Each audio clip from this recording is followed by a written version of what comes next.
Hello everyone, Radhe Radhe सभी को। जय माता दी गाइस, कैसे हैं? आई होप अच्छे होंगे। आज है डे 5 का लुक। तो हम लोग माता रानी को कर रहे हैं रेडी। आज हम लोगों ने साउथ वाली माता रानी बनाई है। आज हम Mata Rani dark green colour की पहनी है साड़ी।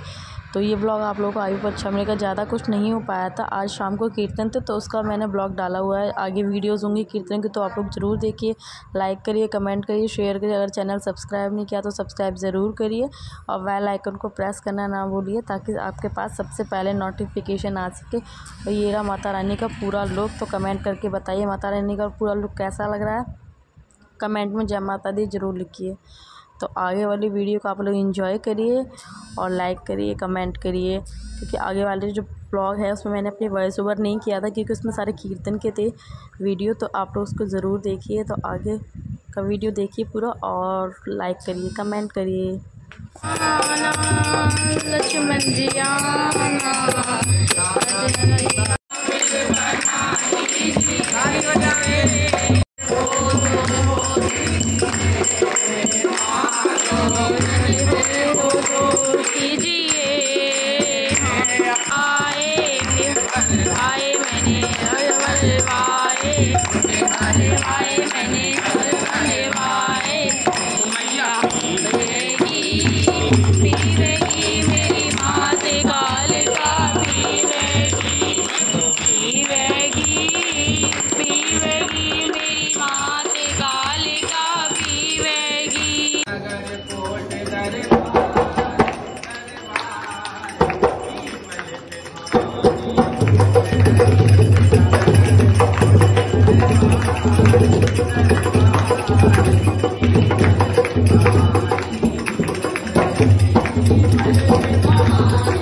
Yeah.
Thank you.